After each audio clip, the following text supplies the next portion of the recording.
Hey guys, hope y'all have been safe in this quarantine time. Let's just jump right in. I've got a pretty interesting game for you guys today that I'm going to analyze, and I want to specifically focus on the win conditions and how I try my best to execute them properly. So, looking at the team compositions, we see that our team boasts this bot lane of Twitch and Rakan, and while at first glance it seems like, a decent lane. I actually laned with this bot lane just my previous game, and they snowballed the game extremely hard with my help. And I knew that our bot lane was extremely capable. So a lot of times in your games, guys, you guys are gonna have repeat scenarios where you're gonna be matched up with or against people that you've played with before, like in the previous game. And you're gonna know who's capable and who's not capable. So I knew from my last game with Twitch and Rakan that this duo queue, they were very capable of being able to carry the game if I just enabled them and allowed them to. So just one thing I had to focus on in this game was understanding that in our team composition, while we do have a Fiora who could carry ish, a Veigar mid solid, it's gonna be our Twitch Rakan that's going to really put the pedal to the metal and really be able to get us to the win. And that's the win condition I wanted to execute in this game through our bot lane. They were very proven from last game, and the reason why I'm not showing you guys last game was because it was an absolute stomp. So I think that this game was much more valuable because there was a lot of opposition from our enemy team. As for their team, they've got a set top who can do a lot of things. He can be their engage. He does a lot of damage. He can also um, Set's kind of a broken champion. He does a lot of things well and a lot of things right. And now we see that they have a Katarina Nidalee duo queue. So if we let them snowball and if we let them roll over us, this could be just an easy wrap, right? Our Veigar, Twitch, Rakan, Fiora core, that's a very soft core, and if they are able to get the advantage early game on us, it's it might be a pretty easy time for them to be able to just roll through us, right? So we have to be very careful of that. And they do have a strong early game lane in MF and Nami. So, if we're able to just put our fist through their bot lane and really dominate the bot lane, I think that there should be no problems in this game. We not only nullify the MF and Nami completely, which is already two people out of the way. I firmly believe that Katarina, Nidalee, and Set will not be able to out damage or out duel in team fights our Twitch, Rakan, and myself, our core, because of my ability to stop Katarina engages and ults with my pillar, as well as just being able to peel for the Twitch. So let's just jump right into the game. Okay, so what we see right here is in the beginning of the game, as I always mention in my videos, I'm just going to quickly run towards top, place my ward over here to make sure they're not doing any type of shenanigans, and immediately go for the back. They actually decide to do the exact same, so they'll be able to see my ward, but I really don't care. All I do is I want to get to the ward right here to make sure there's no shenanigans and go on and get my red trinket, which will be important for the early game. Now I'm going to go straight and start in my blue buff and not my red buff. I love placing this ward for multiple reasons, and I love the enemy team spotting me place this ward too, because so many times people just automatically assume that if the jungler places the ward here, they're going to start at the red buff, which is a very big misconception, but it happens all the time. I don't know necessarily why that's the case, but I understand why that's the case, but it's not a good assumption to have. And this happened to my previous video as well. You guys will see why later on. Okay, so over here that they've pinpointed out that it's possible and probable that this Nidalee is going to be starting in the red side because of two things. One, I mean, their bot lane doesn't really show too much, but I actually a hidden fact about me, I play a lot in Nidalee jungle, and Nidalee many times you want to start in the red buff because you get a much better clear with red buff, Krugs and Raptors rather than your blue side start. So that's just something that's pretty common knowledge about Nidalee junglers. So I knew that for the most part he was probably going to start over here and do a full clear on Nidalee. in patch 10.8, full clear is stronger and better than it was in the previous patch, but I still know that in League of Legends, win conditions are still the same, no matter what the patches are. And I know that if I'm able to get my bot lane ahead while sacrificing some of my own levels, right? What am I going to do as Trundle with some extra levels? Am I going to completely dominate the game through damage and whatever? No, I'm going to be able to dominate the game through my presence in the game, right? So let's just keep that in mind and let's just start the game. Okay? So I'm just going to, get my blue buff, get my Gromp in, and I'm going to get my Wolves. And this is probably going to be like, once I get my blue buff, my Gromp, and my Wolves, this could be one of the few times I'm ever coming back in the top lane. The top side of the map, that is, okay? So, remember what I talked about when I said they assume that I'm going to be starting the red side because I placed a ward here. And also, a lot of Trundles do like to start in the red side of the jungle. As a result, these guys come in, do not respect any type of cheese that could happen. And look what happens here. Rakan gets a beautiful 2-man knockup over here. Immediate ignite on the Nami, who could potentially heal. Twitch is Nami does not start bubble at all. She's starting her heal. Twitch is just gonna smoke her, right? If she flashed, Twitch would have flashed as well. Still get the kill no matter what. And that's already first blood for our Twitch. Boom.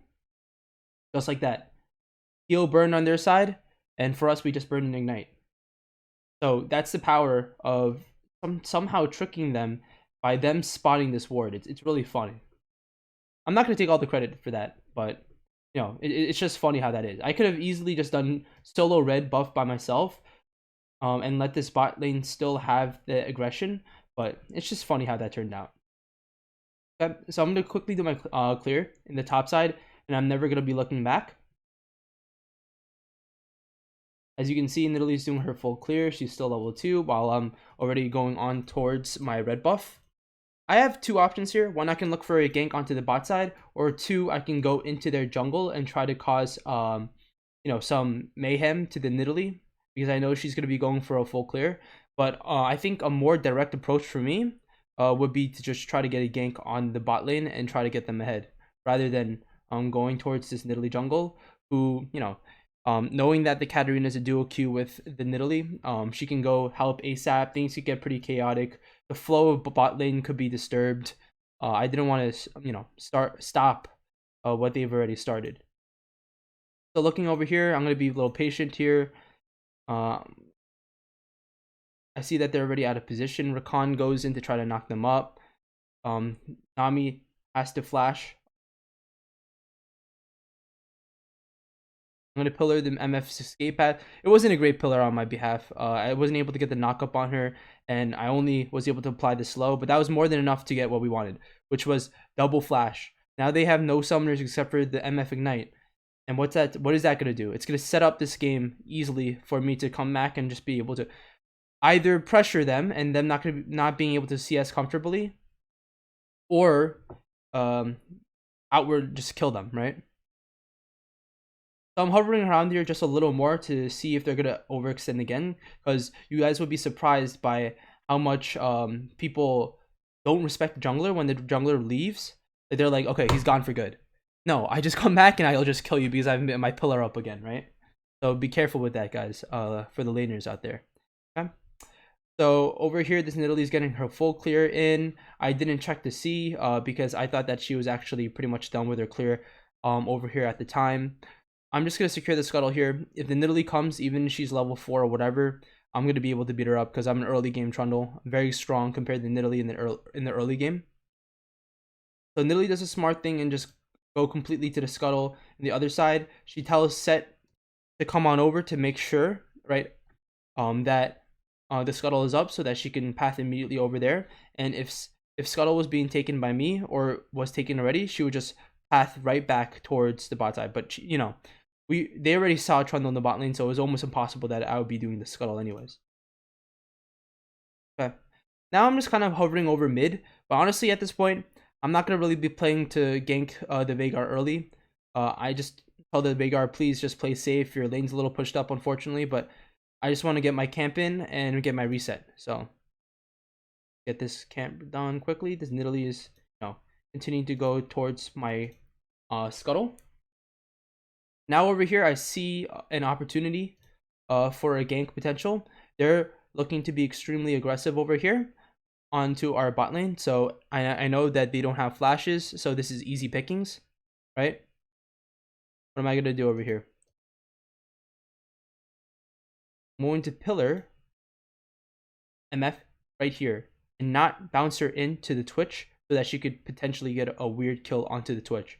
Therefore, I'm able to just secure our Twitch's safety while securing the kill. I would have liked the Twitch to get the kill here, but unfortunately the Twitch was super low, so we couldn't risk that. Very nice. I did an auto here, but at this point I realized immediately that the lane would push towards the bot side if I left it as such. So I didn't want to touch it a single bit. Now we're gonna be able to generate a freeze over here if our bot lane chooses to, and really put a foot in the mouths of their bot lane. Okay. Now here I'm going to just do my my Krugs, so that I can just clear out my entire bot side jungle. And then afterwards, I look a little bit to see if there's any gank potential here. If the MF is somehow extremely tilted and is just going to completely throw the game by going upwards again. You know what I could have done was I could have left my Krugs immediately and tried to gank her while she was going super up. But, you know, that was like a hindsight 2020 slash me just wanting to at least secure some EXP. Like I mentioned in the beginning of the game, in the beginning of the analysis, it's not important for me to get levels and like get ahead in EXP against the jungler, but I don't want to be like level 4 forever. I'm gonna get my reset in. I'm gonna check my top side, right? I'm gonna check my top side to see if Nidalee did indeed come for it, and obviously she did, right? He left one wolf, small camp over here. But what I critically do is I don't even go here to see if my Gromp was taken as well. I'm gonna assume obviously that she's taken it, and if she didn't, then she's trolling. But I'm gonna assume that she did, because it's a waste of time for me to go to the Gromp and then check, oh, it's not there, then walk all the way back to the bot side. That's a complete waste of time. I'm gonna clear this wolf so that I could potentially get it later, and then go towards my bot side or mid side and make something happen in terms of a gank. As I'm studying the game as well by myself, I'm learning more and more how important it is to be very efficient with your time. Something that I need to improve in, for instance, is being efficient jungler in terms of time, like not spending too much time like lingering for ganks and stuff like that, and being very realistic as to how I should manage my resources and my time. So over here, I am looking for a tower dive potential onto the bot lane. So I'm telling them to push up, push up. They don't have any flashes. So let me see my vision over here. Okay. So I am hovering over here to make sure that I can get a scan, and clearly they did not see us come in. But I actually didn't check the Nidalee, who was actually doing the Gromp while I was doing that. Maybe I should have done that by just walking up a little. But she was actually doing her Gromp and was extremely low. So unfortunately for me, I did not walk up, and that's just kind of unfortunate. But now, Nidalee walks down, right? Nidalee walks down, and now we do see her, right? Now Veigar pings for... I'm still... Okay, so what happens here is that I'm still... My screen is literally like this. If I were in game, this is how my screen is right now, right? Like this. Nidalee popped up for a little bit, and now Veigar's like, oh, look at this, look at this, look at this. So I'm like, huh? I'm being a little monkey right now. I'm being a little monkey, right? I could have gotten this Gromp, but now I come in. So a little monkey play by me. I'm sorry, guys. As a jungler, you need to have your eyes on minimap all the time, and I missed that. I apologize. So Nidalee unfortunately is able to get the Gromp and become level 6, but she has to burn her flash no matter what over here, because otherwise we're just gonna kill her, right? I'm gonna challenging smite her. One more auto, and she's got to be dead, right? No, this Nami does get the heal off, right? So I do flash after Nidalee to try to kill with the pillar, but she's just escaped at that point. So what I'm gonna do, I decide to do, is instead of going for the Nidalee, just get the kill on the Nami again. She only has 1 death. She's still worth a lot. Just secure the kill on someone that I know we can get, rather than try to turret dive for a Nidalee that is very inconclusive.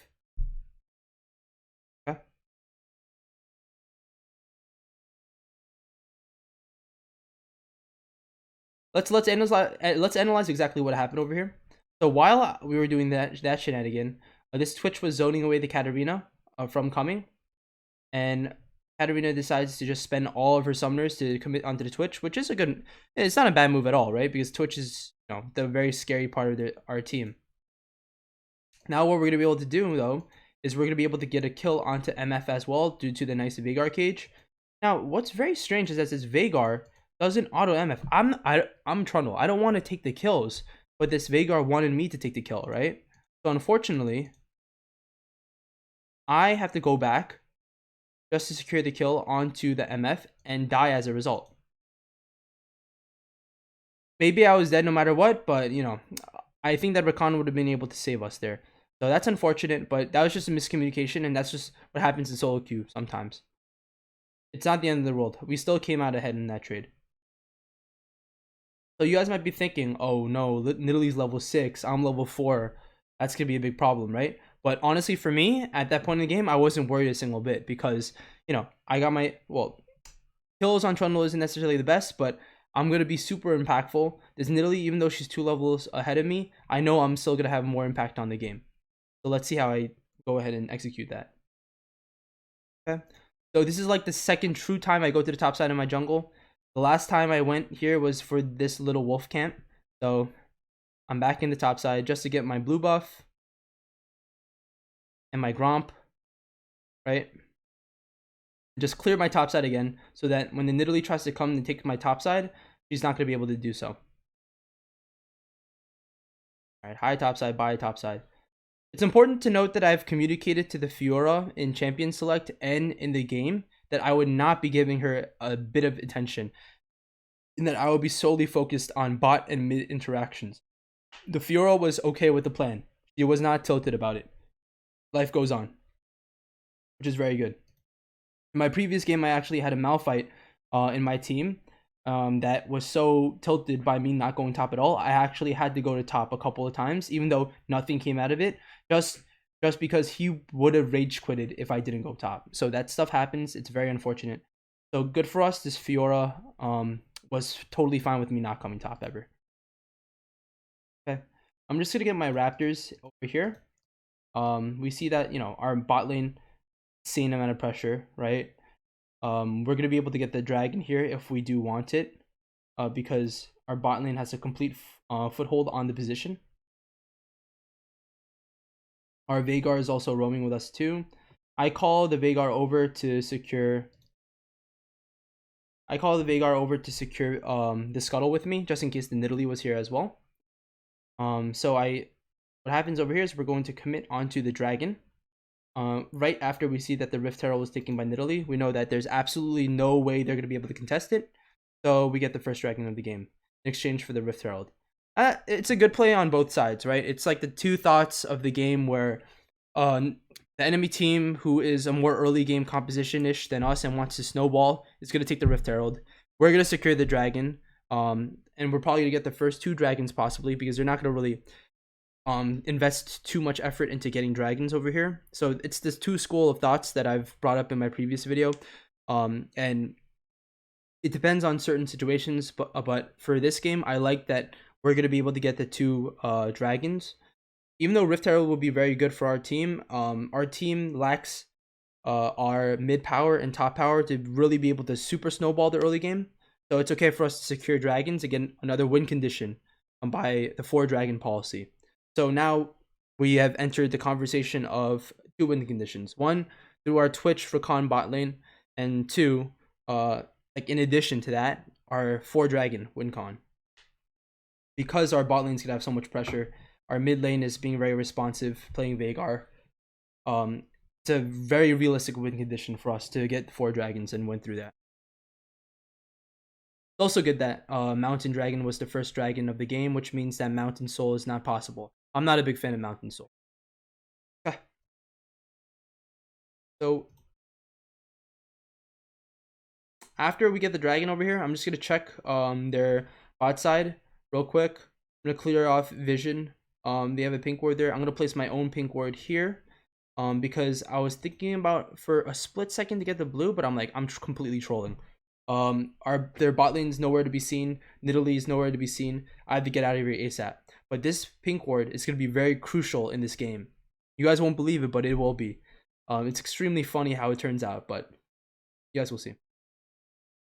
Okay. So Nidalee does this blue buff over here, obviously. She gets her Gromp. I'm doing my red buff. I'm clearing my own bot side. And the Nidalee does not clear the pink ward. So let's just remember that, guys. Remember that because that's going to matter later on in the game.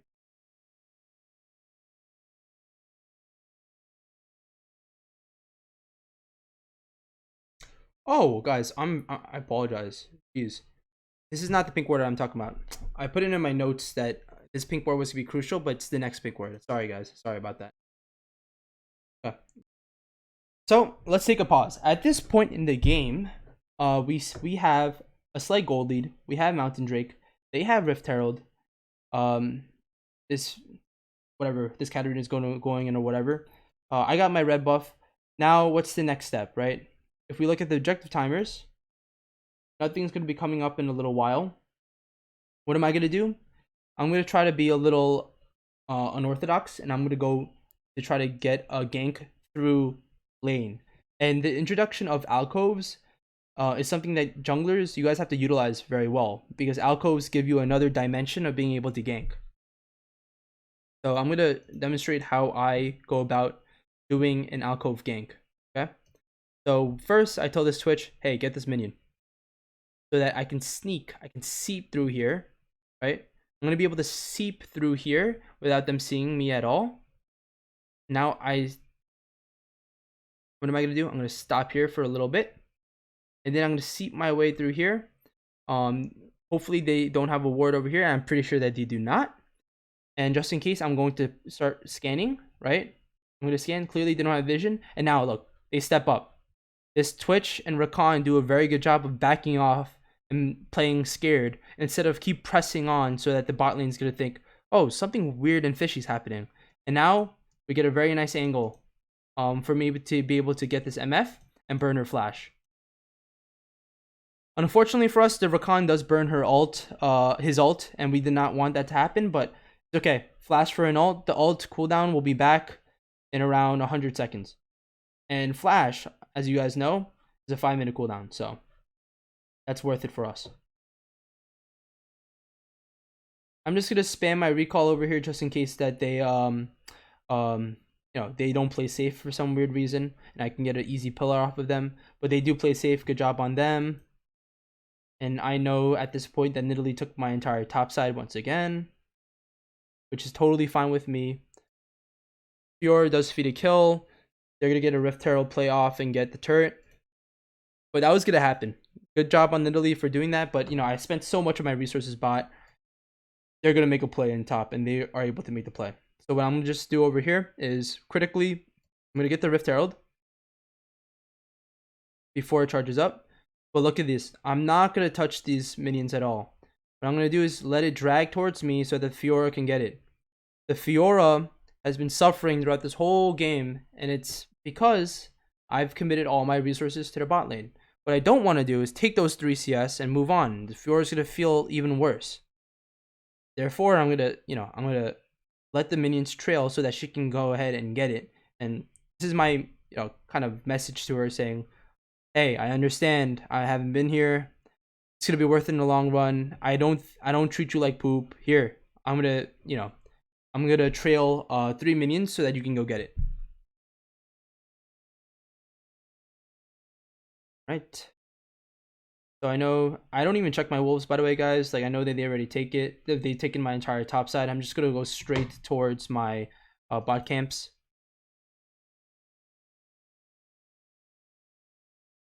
Go straight to get my Gromp. Now we're back in business. Okay. So here's the confusion that I had. So they put a nice pink ward over here. The Rakan. Who put this knife? Yeah. So around a minute prior, not a minute, 30 seconds prior, Rakan puts a nice pink ward over here to potentially catch the Nidalee later on in the game. So what the bot lane does here is they push out this lane. And after they push this lane out, there's nothing much for them to do, right? They have two options. One is to get the plate in the bot lane, while they don't really have vision. They don't have perfect vision of what's going on. Two, they can try to make a play by utilizing Twitch invisibility and seeing if they can make a catch somewhere, or a gank or a roam. They opt for option 2, and they are able to spot Nidalee with this pink ward.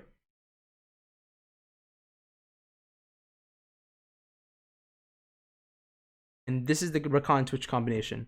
Twitch invisibility, right, which they can't see. Rakan jumps to Twitch, jumps straight to the Nidalee. Boom. Absolute killer. There's just no way she's getting out of that. She burned flash for absolutely no reason. She's dead. And just like that, shut down gold. Because all the Nidalee was doing was farming. Now I'm here to just laugh and enjoy the act. Okay? So now the Katarina, as a response to her dual Q Nidalee getting picked, she's like, hey, I have to take matters to my own hand before we get outscaled. Goes hard in on the Veigar. And it's a good thing I am here and aware to try to help her. So Katarina's, she's gonna try to flash in to get the kill. She burns everything, and we are able to stop her and really say no to Katarina. Okay, but this game is still not completely over, right? They still have a Sett who can potentially be a beast. I guess their Katarina has 3 kills. She could potentially be a problem.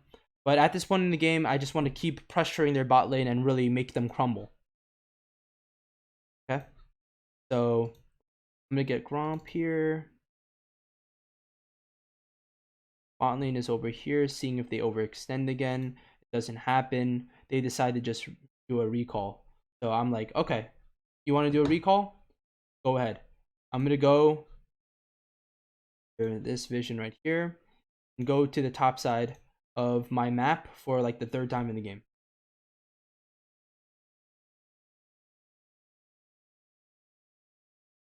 So over here, I put a pink ward over here and see that the Nidalee is doing my blue buff. I try to actually go and contest this blue buff, and this is definitely a mistake that I make. So what you don't want to do, guys, is, I've spent so many resources into the bot lane. Where is all of the power in our team right now? It's in the bot lane. It's in these 2 guys, right? Where are we lacking? We're lacking in our top lane and our mid lane, right? So I'm trying to contest this blue and telling Veigar, hey, come, support me, right? But what's gonna happen is the Veigar listens to me and does support me, but he gets caught out in the act of trying to help me. And unfortunately, he does die, and another kill goes to Katarina. So I make a mistake there by calling people for help there, and I realized immediately, hey guys, what the hell am I doing? Dragon's up. Like, why am I even trying to contest for my blue buff when I've been to the top side of the map only 1 time in my life? So what do?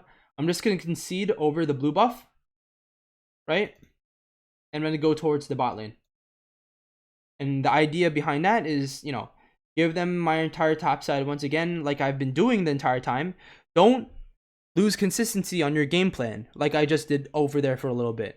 Fortunately for me, and what you guys need to do is, after you make a mistake, don't tilt and let that carry over for the rest of the game. Instead, think in your head, okay, shoot, Chris, you have to go back to your game plan over here. So I go back to the game plan, and I see that they're making a crazy play over here in the bot side. They get both of their laners of their bot lanes extremely low, and they're like thinking, oh, they're safe. Like, oh, we're safe, right? Nope, they're not safe. I'm going to be able to kill the MF really easily, and I go for a pillar onto the Nami, and I flash and secure a kill onto the Nami. So now we have gotten, I've got a double kill on there. I now have a 400 gold shutdown, so I know that I have to be very careful in terms of how I play, because I don't want to give them shutdown gold. It's the last thing I want to do, because I already have 5 kills in the game. Alright, so we're just going to secure this dragon over here, which is really good for us. They got the Rift Herald. It's, backing in with the School of Thoughts. They got the double Rift Herald. We got double dragon. Let's see who wins at this game, right? Okay, so I'm gonna continue clearing my buff. Go on ahead, just doing my clear. Point, I have 2.1k gold, but I have to come here to, they're gonna get this turret no matter what. But I just want to come here to just secure the Rift Herald so that they don't get a second charge in. I'm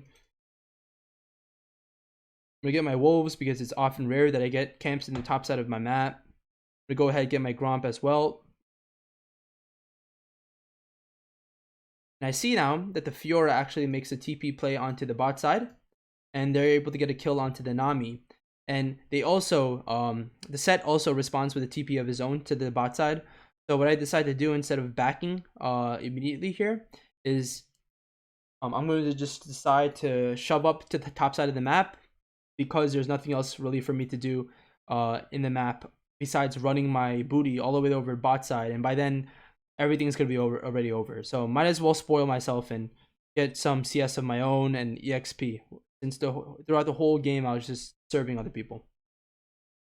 Okay, I'm going to fast forward this whole part where we're able to, Fiora does a nice TP. They're able to just, no one dies here, but I'm able to get, some stuff off over here.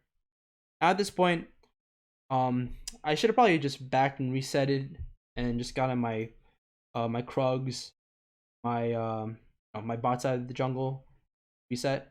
But I try to damage this turret a little in hopes that we'll get it in the future.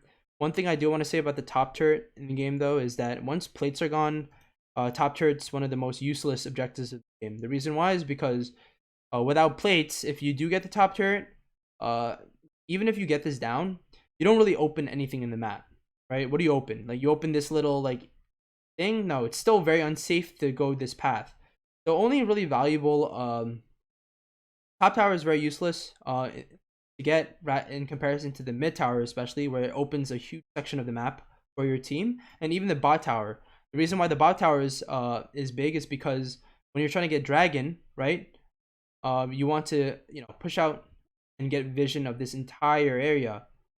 So it's going to be very important to be able to get this tower down. So it's going to be easier to traverse through the enemy jungle here and be able to secure vision for our 4 dragon objective win condition. Okay. So I'm gonna go for the reset now. To go and clear my bot side of the jungle. See over here that dragon's gonna be up in around 2 minutes. Totally fine. To clear out my jungle over here. All is good. The bot lane that I've invested heavily in is able to get another kill towards the Katarina. Actually catch her out with a Rakan ult. Catch out the Nami. Life is really good for us. I'm going to go ahead and get a reset so I can get pink wards for this next dragon. Actually, I apologize, guys. I apologize. The reason why I go for the reset over here is not to get pink ward, but it's because as a response of our bot lane and us spending a lot of resources over here, they dive the Fiora and do kill the Fiora. And now they're going to spend Rift Herald onto the top side of the map. So because of that, I need to back and just make sure that they don't get this turret over here. Sorry, not Rift Herald. They're just gonna hit it. And there's nothing they can do to me. I'm gonna just ult the Set just to give me extra tankiness and security. I'm gonna push them away so that they can't do anything. They can't get our turret. And if Fiora's back up, I could just move on and look at the bigger picture, which is going to be the dragon coming up. I'm gonna clear my wolves because I know I can get that. Then just head on over to the bot side. So at this point in the game, as we talked about before, I'm looking for that 3rd dragon. I'm also looking for potential picks coming towards the dragon so that it'll be really easy for us to take the dragon. But we're looking pretty good. Twitch and Rakan do the same combination again, right?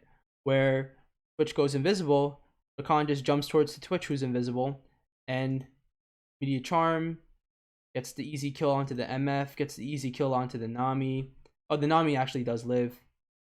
But the downfall for us actually is that we don't respect the Katarina. And I actually invest my pillar a little too early. to try to get a kill onto the Nami and zone away the Katarina, but I should have just waited until the Katarina went in. Fortunately for us, this Veigar lands a nice cage, and we're able to stomp her before she gets any reset potential happening. After this, we just go through some skirmishes here. I have my ult up again, trying to push them away. We're able to get the kill on the Nami because she overextends, and overall it was a plus for us. Even though the Katarina got the kill, our late game will shine, and we will continue to get stronger and stronger. So with our numbers advantage, we're able to secure the dragon. I call for the dragon immediately. No shenanigans, no chasing for any more kills. Let's play towards our win condition and win this game. Okay. So just to fast forward this game a little bit.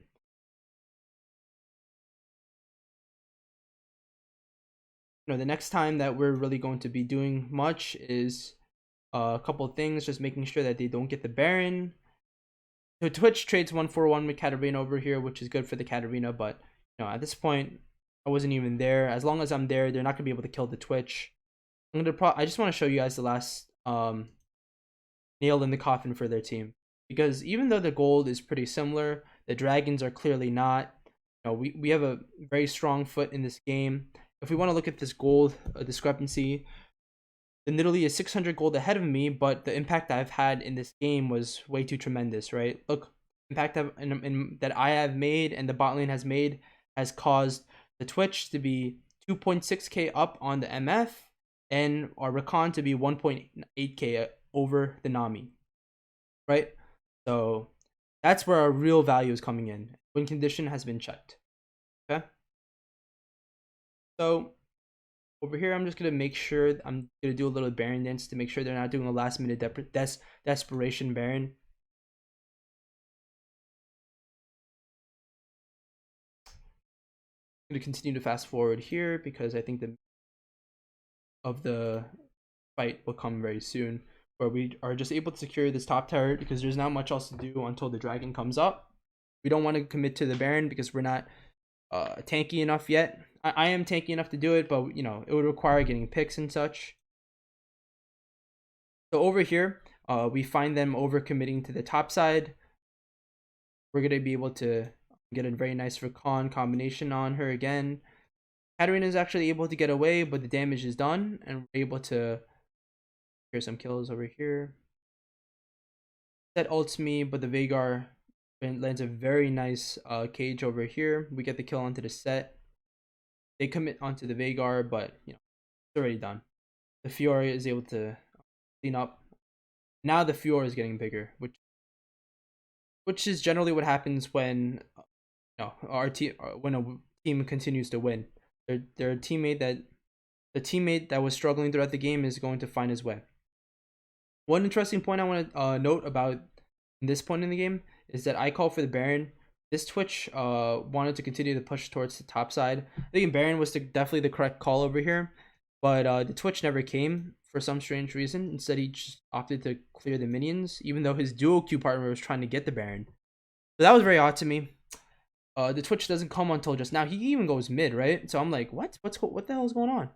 So we're like, okay, no, we can't do this Baron, but we know that they can't do it too, so we're chilling. It's okay. I'm just gonna stay here for a little bit to make sure that they don't try to go for another desperate Baron opportunity, so I can just pressure them away from doing that. But they're definitely not gonna go for it. We're gonna reset. We're looking toward this dragon. They're spamming it. I'm spamming it. So let's go. Okay, so we're gonna prepare for the dragon now. To show my items, I have my 2 pink wards to make sure that we have the vision to get this dragon. I'm gonna secure the scuttle over here so that they don't have an opportunity to get any weird vision. Now, what I'm gonna do is use the scuttle movement speed to be able to get a nice pillar onto Nidalee, predict her W over here, stop her in her tracks, apply a slow. Veigar is gonna apply his spooky ghost slow as well. And then we're able to slow the Nidalee. Very OP cage. We're able to catch the MF. We're gonna just blast our team because our Twitch is so far ahead and our entire team is ahead at this point. And guys, I don't know if you've noticed, but the kills to death have spiked tremendously, and we're now up complete 23-8 or some absurd thing like that. This game is over. We're gonna get this 4th dragon. We're gonna be unstoppable. They decide to surrender because it's obviously over. So that's the game. I think this game was a good example of how to really execute. First, identify win conditions and then execute it. I could have very easily caved in, and when I was down 2 levels to Nidalee, many points throughout the game, I could have been like, oh shoot, maybe I should be getting my top side of my jungle because I'm getting absolutely destroyed there. Oh, I'm so behind. It's patch 10.8. Junglers can carry by farming, just AFK farming now, right? I'm so scared.